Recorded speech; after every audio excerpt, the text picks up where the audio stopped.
베드로가 가로되 은과 금은 내게 없느냐 내게 있는 것으로 내게 주노니 곧 나사렛 예수 그리스도 이름으로 걸으라 하고. 아멘. 어때요 이 말씀? 놀랍습니까? 여러분들 이런 기적의 주인공이 되고 싶으십니까? 돈은 어때요? 은과 금이 없다는 거죠. 근데 그는 돈 말고 뭐가 있었는가 봐요. 그러니까 그것으로 좋다는 거죠. 그래서 오늘 말씀의 제목을 하늘 앞에 부자 되는 길이라고 정했어요. 뭐라고요?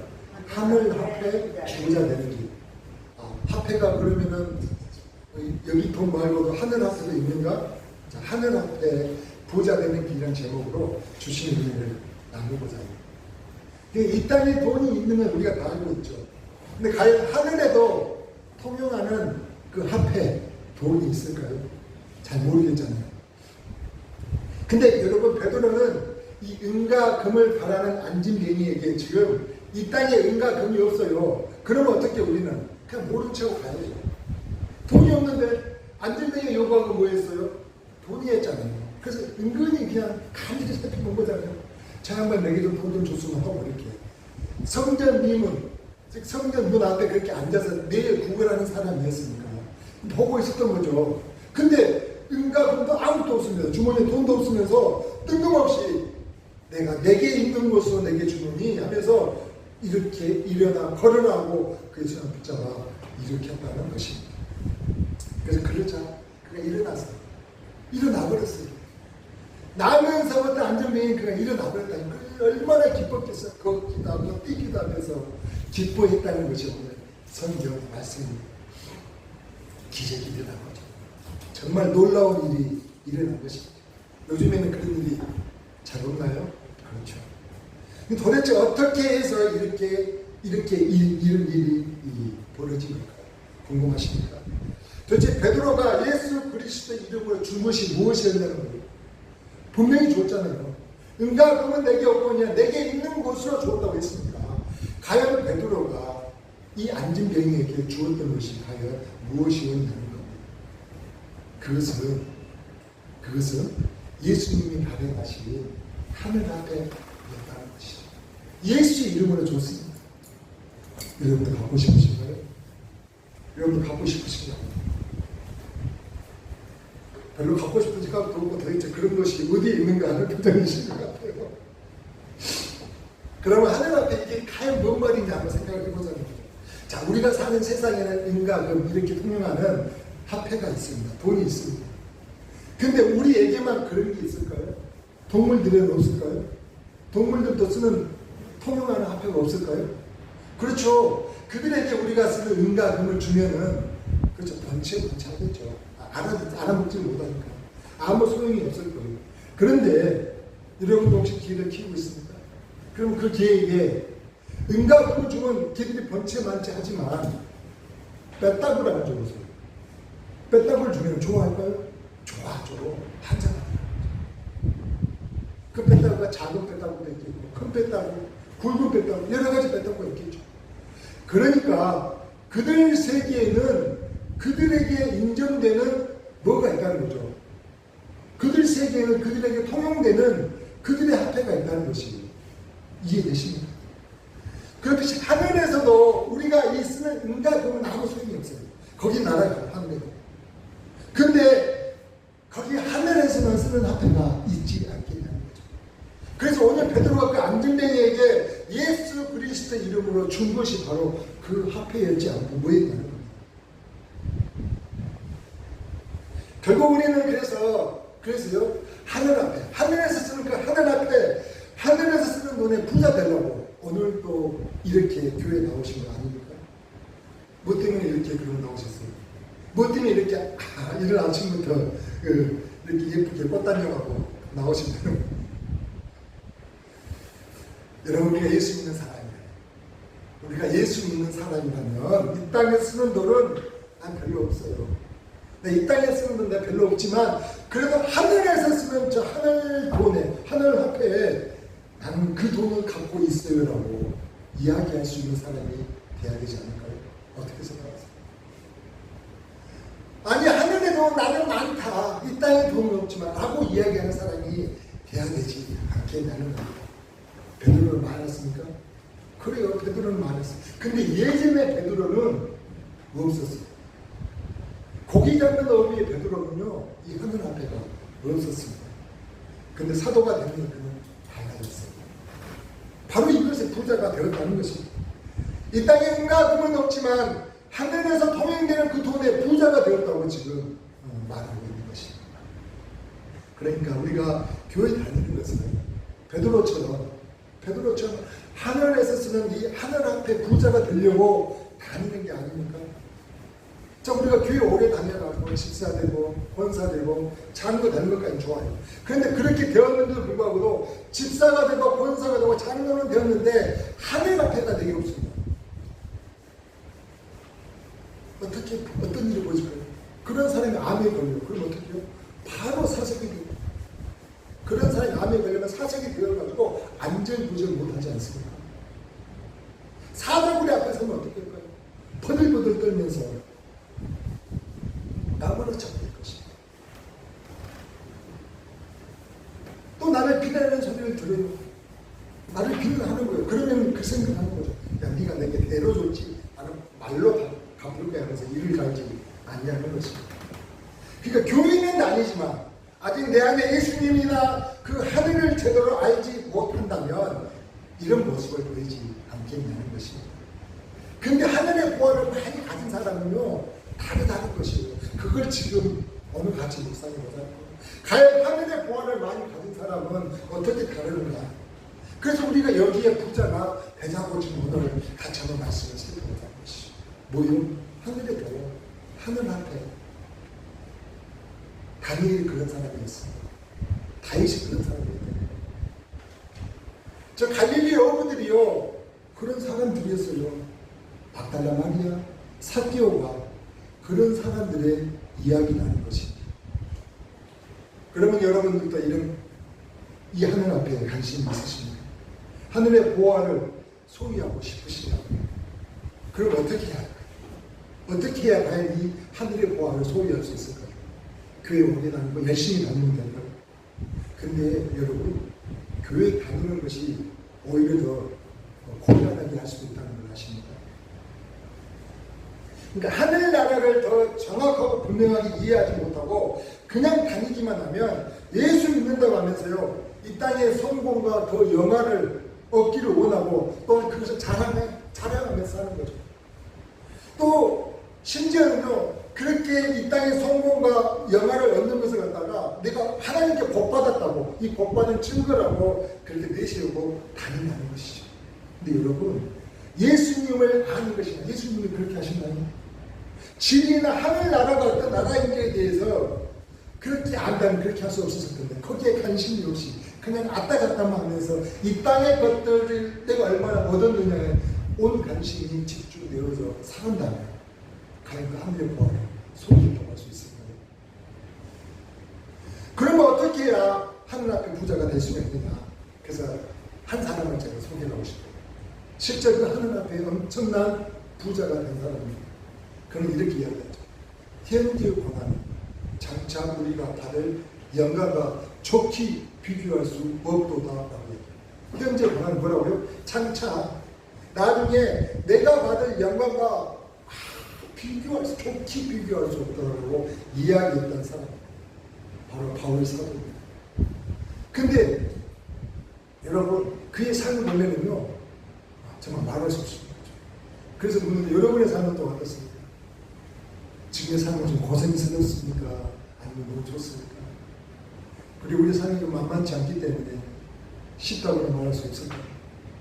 물론 정말 무척 어려운 삶을 살고 계신 분들도 계시고 근데 이 바울 사도는요 오늘 말씀을 보면은 우리보다도 한술 더 정말 너무나 어렵고 힘든 삶을 살아왔다는 것을 알 수 있어요. 그는 참 수행을 당했다니까요. 목 잘라 죽은 거예요. 예수 믿는 것 때문에 그렇게 삶을 망하겠던 사람이었습니다. 그뿐입니다. 바울이 당하는 이 고난에 대해서 우리가 교회를 다니신 분들이라면 설교 말씀이나 성경 말씀을 통해서 좋게 들어봤을 거예요. 그는요 매를 너무나 많이 맞았잖아요.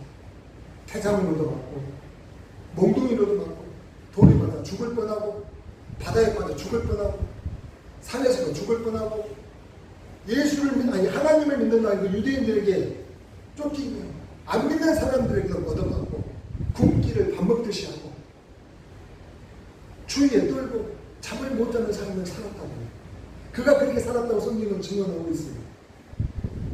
그러면 여러분 하나님의 복음을 전하는 거룩한 사도예요. 하나님의 말씀을 전하는 사도라고요. 근데 하나님의 이 말씀을 전하는 이 바울 선생이 이렇게 살면은 우리가 보기에 그의 삶이 잘 사는 겁니까? 못 사는 겁니까? 이렇게 그렇게 사는 그 인생을 보고 우리가 어떻게 그 인생이 성공했다고 이야기할 수 있나요? 아니라고 하십니다. 바울처럼 살면은요 다들 이야기할 거예요. 어떻게 그렇게 살 수가 있냐? 잘못 살았다고 하지 않겠습니까? 또 이렇게 이야기하죠. 하나님을 믿는데 어떻게 그렇게 살 수 있냐고, 어떻게 그렇게 어렵고 힘들게 살 수 있냐고 이야기할 수 있지 않겠습니까? 근데요, 그렇게 사는데도 바울의 마음속에 아이고 정말 내 인생이 힘들다. 나는 왜 이렇게 고생스럽냐? 라고 이야기를 한마디도 안 했다는 것입니다. 나는 왜 이렇게 내 인생이 피곤하냐? 정말 너무나 잘못된 인생을 혹시 사는 건 아닐까라고 한 번이라도 느낌으로도 표현한 적이 전혀 없다는 것입니다. 디모데후서 4장 7절에 8절에 이렇게 이야기하죠. 디모데후서 4장 7절에 8절 같이 한번 봅시다.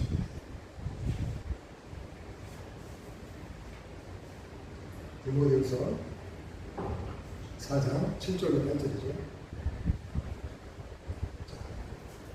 내가 선한 싸움을 싸우고 나의 달려갈 길을 마치고 그가 지금 한 얘기. 그가 그렇게 믿음의 길을 걸어와서 선한 싸움을 싸우고 나의 달려갈 길을 마치고 믿음을 지켰으니 이제 그가 이 땅 가운데 살던 삶을 살아오고 나서 지금 이제 이야기하는 거죠. 이제 후로는 나를 위하여 뭐가 있다고요? 의의 면류관이 예비되었으므로 죽은 의로우신 재판장이 그날에 누구에게 자기에게 주실 것을 믿는다는 거죠. 확신한 거예요. 그런 삶을 확신했기에 그가 그 어려운 힘든 삶 가운데서도 어떤 부분에 있어서도 불평이나 힘들다 고생스럽다는 얘기를 하지 않았다는 거죠. 그뿐만 아니라 내게만 아니라 주에 나타나시는 사모하는 모든 자에게까지 주실 것을 그 하나님을 신뢰하는 삶을 살았다는 이야기를 하고 있습니다.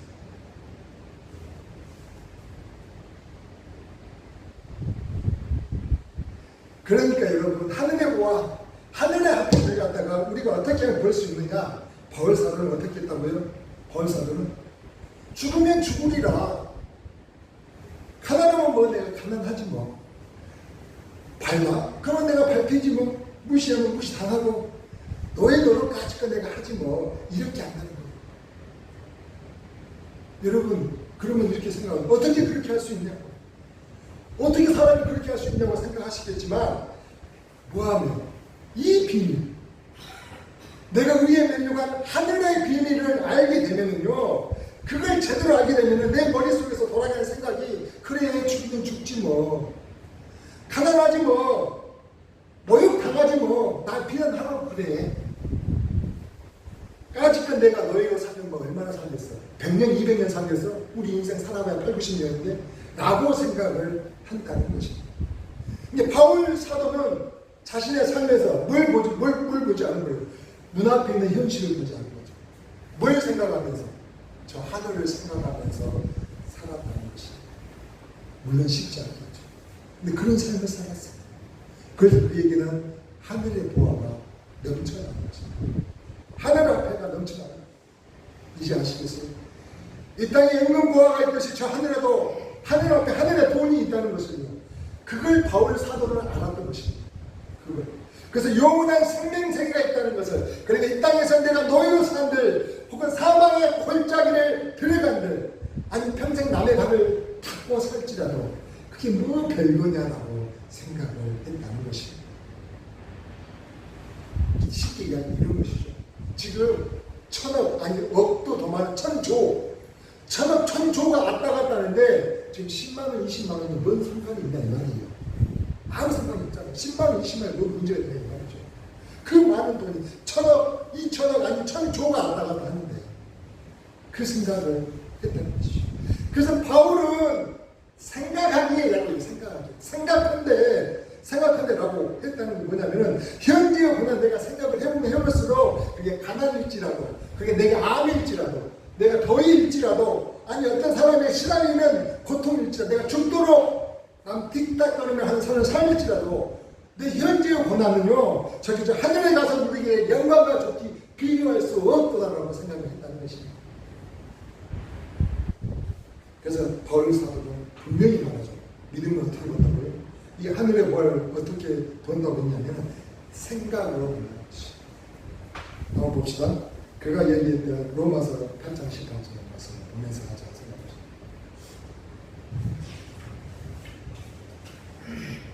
이게 바울 사도는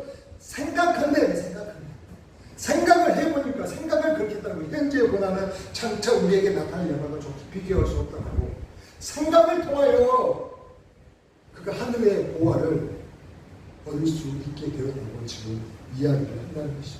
그러니까 생각을 해보세요. 내 돈 떼먹고 도망간 사람 생각해서 하늘의 보화가 생길까요? 안 생기잖아요.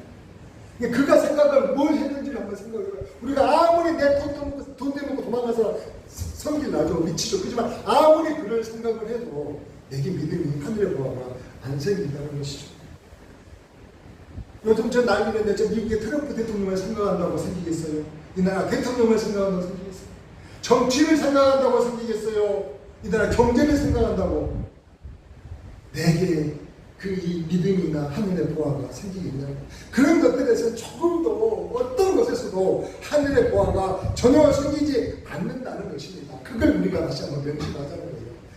근데 바울 사도는 몽둥이를 맞으면서도 하늘을 생각했다니까요. 내가 배고파 굶주려 죽어가는 그 순간에도 하늘을 생각했는 그 마음에 하나님 뭘 얻게 하셨다고요? 영광을 얻게 하셨다는 거예요. 하늘의 보화를 넘치도록 주셨다는 거예요.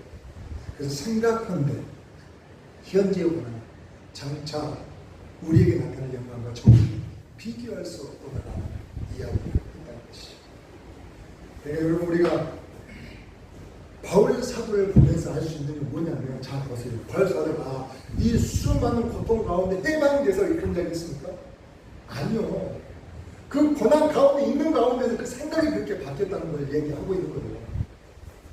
근데 우리는 착각하고 있는 거 있죠. 내가 복받는다, 해방 뭔가 이렇게 축복받는다, 내 영광을 얻는다 이것은 지금의 내 상황이 달라질 걸로 생각을 해. 근데 그렇지 않다는 거예요. 오늘 바울을 보니까 내가 고난에서 지금 해결되지 전혀 않고 있어요. 그 어려운 가운데 있는데도 불구하고 내가 감옥 가운데 있는데도 불구하고도 내가 노예 상태에 있는데도 불구하고도 그게 바로 구원이라고 생각한다는 거예요. 지금의 내 문제가 아무것도 아닌 것이 되는 게 바로 구원이라는 것이에요. 내 상황이 바뀌지 않은 거예요. 무엇이? 내 마음이 변하는 거죠. 내 생각이 변하는 거죠. 그걸 구원이라고 지금 이야기합니다. 그래서 창세기 39장에도 동일한 이야기가 하고 있어요. 창세기 39장에도. 잘 아세요? 이게 지금 하나님께서 우리에게 일하시는 방법이죠. 여호와께서 요셉과 함께 하시면 그가 형통한 자가 되어 그 주인 애굽 사람의 집에 있습니다. 지금 애굽 사람의 집에 있다는 것은 지금 좋은 거 있다는 건가요? 그래, 근데 뭐라고 했어요? 형통한 자가 되었다고 해요. 그가 좀 형통한 자가 되었다고 얘기하는데 그때 보니까는 그 주인 애굽 사람의 집에 있을 때예요. 지금 노예로 있을 때 이야기하는 거예요. 종으로 있을 때 이야기하는 거예요. 그 주인이 여호와께 그와 함께 하심을 보며 또 여호와께 그의 범사 형통케 하심을 봐. 그런데도 불구하고 그가 형통했나요? 그렇다니까 이게 하나님께서 우리를 통하여 일하시는 방법이라는 거예요. 우리를 통하여 주시는 구원이라는 거예요. 그게 무슨 생각. 그래 하늘을 보는 그 생각을 가지고 이 형통과 구원을 허락하신다는 것입니다. 이런데도 우리 마음에 이런 생각이 들죠. 아니 그러면 우리가 바울처럼 살아야 하늘 화평을 얻는다면 과연 하늘 화평을 얻을 수 있는 사람이 누가 있을까? 라는 생각이 든다는 것이죠. 근데 여러분 걱정하지 마세요. 여러분 지금 예수 믿는다고 그들이 이 바울 사도처럼 여러분을 핍박하는 사람이 없기 때문입니다. 전혀 걱정하지 않으시고. 근데 우리가 이 하늘 화평을 얻는데 요즘은요 또 다른 것들이 우리를 얻지 못하게 막는다는 걸 아십니까?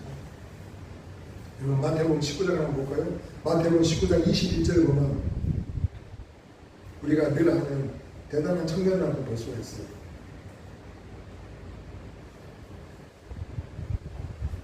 예수께서 가라사대 내가 온전하고 하시되 가서 내 소유를 팔아 가난한 자들을 주라. 그리하면 하늘에서 보화가 내게 있으리라. 그리고 와서 나를 쫓으라 하시니.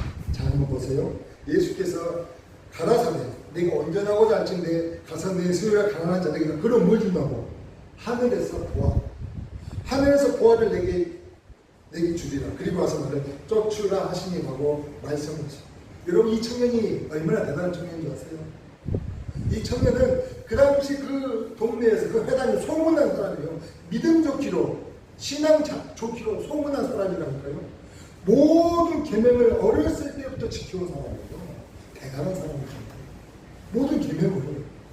여러분 10계명 아시잖아요. 그 계명을 지킨다는 건 너무나 어려운데 어려서부터 다 지켜온 사람이. 그러니 소문이 났겠어요? 안 났겠어요? 다 났죠.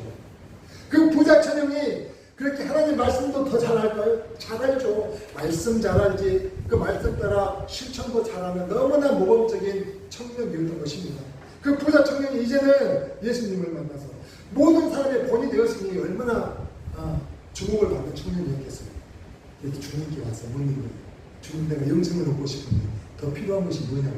그런데 우리 주님이 뭐라고 얘기하시냐면 너무나 기특하시는 거예요. 그래서 하늘의 비밀을 열어주시죠. 뭘 열어줄까요? 하늘의 비밀. 이 땅의 것은 무엇이다? 헛되고 헛된 썩어질 것이다. 그 썩어질 것이 아니라 썩지 아니한 영생한 하늘의 것을 이제 소유하라고 하나님이 지금 주님이 이 청년에게 이 비밀을 가르쳐 제자들에게도 이야기해야 이 비밀을 가르쳐 주신 거예요. 오늘 봤잖아요. 말씀을 다시 한번 봐봐요. 뭐라고 하셨다고요? 가난한 자는 이 소유를 주면은 우리의 이 소유는 이게 영원한 것입니까? 아니잖아요. 솔로몬도 이야기했잖아요. 헛된 것이었다고. 그러면 헛되고 헛되니 모든 것이 헛되다고 이야기했던 이 질문을 이것을 네가 가난한 자들에게 주면은 하늘에서 내게 보화를 주겠다라고 이야기를 하시는 거예요. 이게 놀라운 거 아닙니까? 그걸 이야기를 하셨던 거죠. 근데 여러분 이 양식을 썩는 양식을 위하여 일하지 말고 썩지 않은 영생한 양식, 영생으로 있는 양식을 위하여 일하라고 이야기를 했는데 이 청년이 그걸 알아듣지 못했어요. 요한복음 6장 27절에 이렇게 이야기하죠. 썩는 양식을 위하여 일하지 말고 영생 안으로 있는 양식을 위하여 하라. 이 양식은 인자가 너에게 주는 인자는 아버지 하나님께 인치신다. 그렇게 많은 은근과 보석이 가득할지라도 다 썩어지고 헛될 것이기 때문에 그것을 주면서 썩지 아니할 하늘의 보화를 하나님께서 지금 하늘 화폐를 준다고 하시는데도 이 청년은 그러면 그걸 얼른 받아야 할 텐데 자기에게 있는 게 썩어질 그 재산이 너무 아까워가지고 그 말씀을 못 듣고 가버렸다. 그러니까 지금은요 우리 이 하늘 화폐를 받는데 거리끼는 것이 예전에 바울 사도가 그렇게 당했다 핍박이 아니라 사람은 교묘하게 물질 가지고 이렇게 살아요. 그렇게 신앙이 좋다고 소문난 그 부자 청년을 하늘 화폐를 받지 못하도록 구원받지 못하도록 이렇게 안 된다는 것이 그뿐입니까? 보통 중세 시대에 갔다가 암흑기라고 이야기를 해요. 왜 그러냐면 그 암흑기라는 이유는 기독교가 매우 타락하여 세상에서 희망이 사라졌기 때문에 그 중세 시대에 갔다가 학자들, 역사학자들 암흑기라고 얘기를 한다는 것이죠. 그때 이 기독교의 타락한 이 타락을, 기독교의 타락을 보여주는 일화가 있는데 그게 뭐냐면 그 당시에 이제 교황과 그 토마스 아퀴나스 신부가 같이 교황 이노세토 4세와 토마스 아퀴나스 신부가 같이 교황청의 발코니에 앉아서 서 있었는데 그 당시에 각 성당으로부터 그때 이제 현금을 주겠죠. 돈을 실은 수레관을 돈을 들고 이렇게 들어오고 있었는 거예요. 그것을 본 교황이 그렇게 신부에게 이야기했다. 신부님, 이제 우리는 베드로가 그렇게 선포했다. 이제 응답은 내게 없거니와 예수 그리스도의 이름으로 내게 명하는 일어나 걸어라 하는 그러한 안진뱅이 일으킬 필요가 없을 것입니다. 왜냐하면 우리에게는 응답이 너무 많거든요. 라고 해요. 그렇게 정당마다 들어오는 돈이 들어오니까 은가금이 너무 많아지다 보니 교회는 그렇게 이야기했다는 거죠. 그래서 그 옆에 있는 그 이야기를 들은 토마스 아퀴나스 신부는 교황이 그렇게 이야기했다. 그래요. 은가금은 마음에서 좋을지 모르겠지만 이제 안진뱅이에게 일어나 거래를 하는 일은 앞으로 일어나지 않겠느냐고 이야기를 했다. 그러니까 우리가 하늘 앞에를 볼 수 있는 이런 기회들이 이 세상의 것들로 인해 가지고 잊어버리고 놓치고 살아가게 된다는 것입니다. 그뿐입니까요?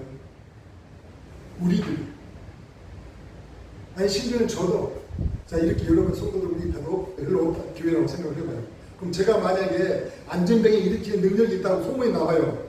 어떻게 되겠어요? 난리 나죠. 사방천지에서 야 저 교회 목사가 뭐 기적을 베풀었대 하면서 소문을 듣고 난리 나요. 문전성시이 이런 것이 번호표 받고 들어와야 돼. 이제 교회 근무하고. 우리들도 그런 것을 원한다는 거죠. 뭘 위해서? 인기를 위해서. 그럼을 통해서 많은 사람이 모일 거라는 그런 욕심 때문에. 그뿐입니까? 그것 때문에 돈도 모으는 거죠. 그래서 이 땅의 사람들은요, 이러한 기적이 하늘 앞에를 소유하는 것이 내 능력과 내 권세, 내 욕심을 위하여 그렇게 생각을 하다 보니 진정한 하늘 앞에를 얻지 못하게 된다는 것입니다. 그리고 하루살이라는 벌레가 있어요. 여러분 앉아 이렇게 윙 거리다가 저녁 때는 다 죽어. 그날 아침 보면 다 죽어 있잖아요. 근데 하루살이는 그렇게 내일이 있는 걸 모르는 거죠. 매미가 아는 내일을 모르고 그렇게 죽어가는 거예요. 근데 그래서 내일이 없는 건 아니거든요. 근데 한철 여름 그렇게 소리내며 우는 그 매미는요, 내년이 있는 걸 모르고 그렇게 죽어가요. 그 내년이 있는 걸 우리가 없는 건 아닌데, 그 개구리는 그렇게 내년을 아는데도 불구하고도 매미는 내년을 모르고 죽어가는 거죠. 우리에게 이 땅 가운데 정말로 하늘 또 부활이 있고 영생이 있고 이 천국이 있다는 것이 분명하게 있는데도 불구하고도 그것을 갖다가 없는 것처럼 살아가는 사람이 있을까요? 아니 알려고도 하지 않는 사람이 있을까요? 아니 알면서도 온전히 그걸 믿지 않는 삶을 살아가는 사람들이 있을까요? 근데 여러분 오늘 거기 계셨던 분, 저 하늘에 계셨던 그 예수님이 아니 직접 만드신 그분이 하늘의 것을 주고 알려주고 하는데도 알려고도 하지 않고 들으려고 하지 않기 때문에 우리 그 하늘의 보화를 얻지 못한다는 것입니다. 내 머릿속에, 내 생각에 이런 차이를 알아야 하늘 앞에 그 하늘의 보화를 소유하는 사람이 되는 것을 말입니다. 마태복음 24장 46절에는 이런 이야기가 나와요. 24장 46절이죠. 두 여자가 매를 갈고 있으면 하나는 데려감을 당하고 하나는 버려둠을 당한 자. 여러분 두 여자가 맷돌을 갈고 있다는 이 맷돌을 얘기하거든요. 우리나라는 보통 혼자 이렇게 가는데 이 이때의 중세기 이스라엘은 좀 컸는가 봐요. 그러니까 두 여자가 이렇게 갈고 있는 거죠. 힘이 드니까요. 서로 번갈아 가겠죠. 근데 한 사람은 데려감을 당하고 한 사람은 버려둠을 당한 거죠. 한 사람은 하늘이고 한 사람은 땅에 있다는 거죠. 이거 뭘 생각하는 거예요? 어떤 사람은 하늘을 생각하고 한 사람은 땅을 생각한다는 것이 아니겠습니까? 여러분 이렇게 여러분들도 이렇게 같이 예배를 드리고 있는데 여러분의 마음은 무엇을 향하고 있어요? 같이 이렇게 한 곳에서 예배를 드리고 똑같이 있는데 여러분의 마음은 무엇을 향하고 있으시냐는 무엇을 생각하고 있냐는 것입니다. 자, 그럼 마지막으로 오늘 그 베드로는 그러면 그렇게 안전병이 이렇게 하는데 어떻게 해서 그 하늘 앞에를 소유한 사람이 되었을까? 마지막으로 다시 한번 살펴보고자 해요. 사실 베드로는 처음 예수님을 만나고 모든 것을 버려두고 갔지만 어떻게 그때는 하늘 앞에를 소유했을까요? 아니요, 소유하지 못했어요. 그가 바랐던 것은 하늘 앞에가 아니었어요. 이 땅의 영광이었거든요. 그래서 곧 돌아오고 말아버린 거죠. 그렇게 해서 다시 고향에 와가지고 고기 잡는 베드로에게 누가 온 모자이고 예수님 다시 찾아갑니까? 그리고 찾아가죠. 그때는 다시 한 번 더 회심하고 정말로 엎드리면서 주여 나를 떠나소서 하면서 그렇게 얘기한 후에 다시 그 모든 것을 버려두고 예수님을 따라가잖아요. 그래서 그가 하늘 앞에를 하늘의 보화를 갖다가 얻은 것처럼 생각이 되었어요. 그래서 물 위를 걷기도 하고 엘리야를 만나고 베나산에서 모세를 만나고 그 놀라운 것들을 경험을 하거든요. 근데 그런 베드로가 하늘 앞에 하늘의 보화를 소유한 줄 알았더니 어떻게 해요? 예수님이 십자가에 못 박히시기 전에 그렇게 고문 받으실 때 그 계집종으로 인하여 예수님을 3번 부인하게 되니까 그리고 부인하고 떠나가 다시 고기 잡으러 가버려요. 3번 예수님을 부인하고 고기 잡으러 가버렸던 거죠. 그때까지 그가 하늘 앞에 하늘의 보화를 소유한 것처럼 보였지만 갖지 못했던 것이죠. 근데 부활하신 주님께서 다시 그렇게 고기 잡는 베드로에게 다시 찾아갔어요. 그러면서 예수님이 3번을 물으세요. 요한의 아들 시몬아, 네가 이 사람들보다 나를 더 사랑하느냐? 처음에는 사랑한다고 했죠. 또 묻는 거예요. 요한의 아들 시몬아, 네가 이 사람들보다 나를 더 사랑하느냐? 좀 이상해요. 그래도 어떻게 해요? 네, 맞아요, 주님. 내가 주님 더 사랑해요. 근데 주님이 또 묻는 거예요. 요한의 아들 시몬아, 네가 이 사람들보다 나를 더 사랑하느냐 때 그는 막 어떻게 자기 마음을 표현할 길이 없었을 거예요. 여러 가지 생각이 들고 이제까지 자기가 지내왔던 생각, 자기가 예수님을 부인했던 것들 별의별 생각을 하면서 고통스러워 근심했다고 성경이 된다고 했어요. 그러다가 마지막에 주님이 아시잖아요. 주님이 내가 주님을 사랑하는 줄을 라고 이렇게 고백을 했거든요. 그게 요한복음 22장 말씀을 다시 합니다. 요한복음 22장 17절 말씀. 3번째 가라사대. 주님은 지금 3번째 묻고 있는 거예요. 요한의 아들 시몬아, 내가 나를 사랑하느냐 하시니 주께서 3번째 내가 나를 사랑하느냐 하심으로, 그러니까 이제 막 미치려고 하는 거예요. 왜 또 묻는 거죠? 똑같은 말을 대답했는데도 베드로가 근심하여 그러는데 마음이 너무 어떻게 주체할 바를 몰라서 그렇게 고민하다가 주여 모든 것을 아시고 내가 주를 사랑하는 줄을 주께서 아시나이다. 그랬을 때 예수께서 가라사대 내 양을 먹이라 라고 예수님은 이후로 부활해서 성천하시고 그 이후에 사도행전의 역사가 일어납니다. 놀라요. 그리고 나서 누가? 베드로가 바로 하늘의 보화를 얻게 됩니다. 어떻게 얻는지 아셨어요?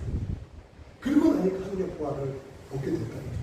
뭘 보면 알 수 있냐고요? 4장 19절에 보면요, 그가 하늘의 보화를 얻었던 것을 알 수가 있어요. 사도행전 4장 19절에 보면 4장 19절 보면 이렇게 이야기하죠. 베드로와 요한이 대답하여 가로되 하나님 앞에서 너희 말 듣는 것이 하나님 말씀 듣는 것보다 옳은가 판단하라. 여러분, 이 말씀 뭔 말인지 아시겠어요? 베드로가 지금 이야기를 한 사람이 누군지 아세요? 바로 예수님을 십자가에 못 박아 죽인 그 유대인들 앞에서 이야기하고 있는 거예요. 그러면 예수님을 죽인 이들이 베드로 죽이는 것은 무섭죠. 얼마든지 죽일 수가 있죠. 그런데도 이들 앞에서 뭐라고 얘기했다고요? 내가 너희들 말 듣는 것보다 하나님 말씀 듣는 것보다 어떤 것이 옳은가 생각해봐 라고 당당하게 이야기를 했다는 거죠. 그가 뭘 본 거죠? 하늘 앞에 본다.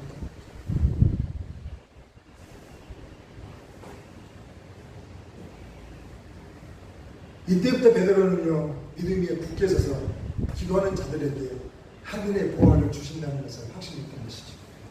사랑하는 성도 여러분, 하늘의 보화, 하늘 앞에는 어떻게 소유할 수 있다고요?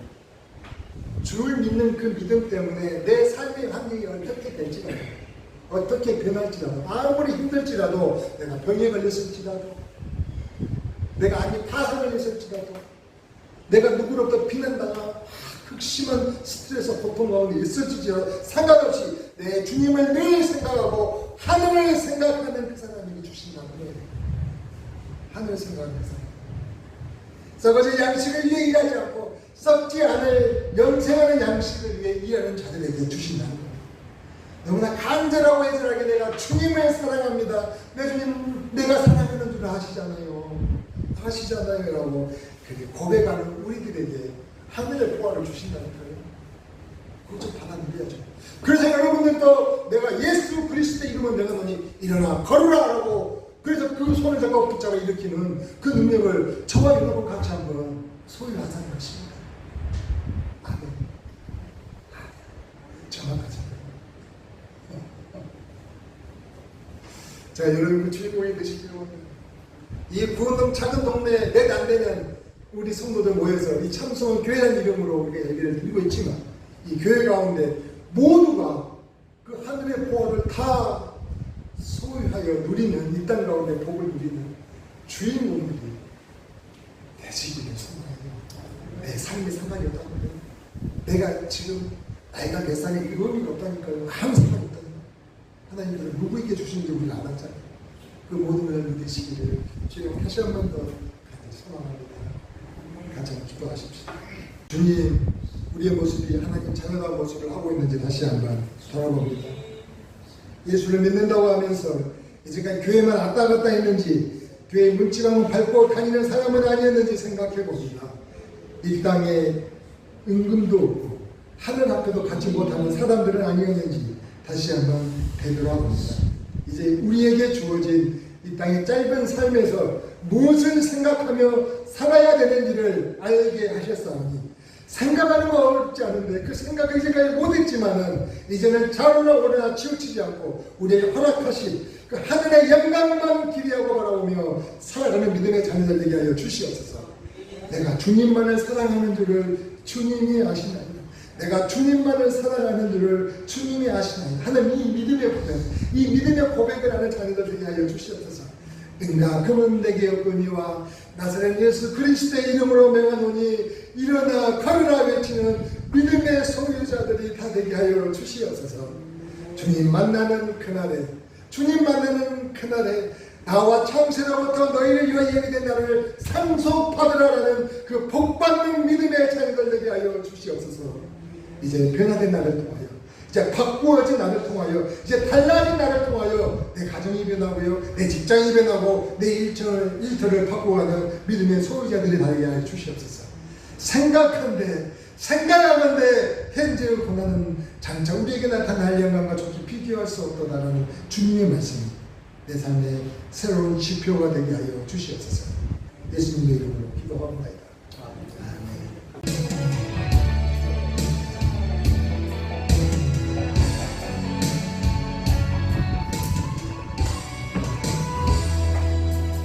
내게 허락하실 시련을 통해 나의 믿음도 강하게 자라나고 험한 산과 골짜기 지나는 동안 주님 더 가까이 나를 이끄시네. 내가 겪는 시련이 어렵고 힘겨워도 내 주님보다 크지 않네. 아멘이니까 내 앞에 바다가 갈라지지 않으며 주가 나로 바다 이렇게 하리 나는 믿네. 아멘 아멘. 주의 능력으로 내 삶 새롭게 되리 나는 믿네. 아멘. 주의 능력으로 담대히 나가리라. 주님과 함께 싸워 승리하리라. 날마다 믿음으로 나 살아가리.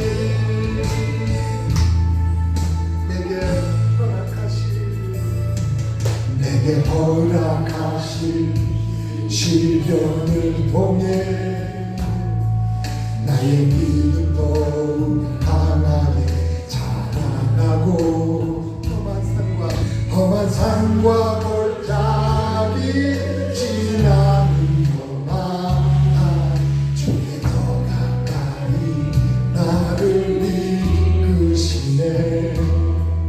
내가 겪는 시련이 어렵고 힘겨워도 내 주는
승리하리라.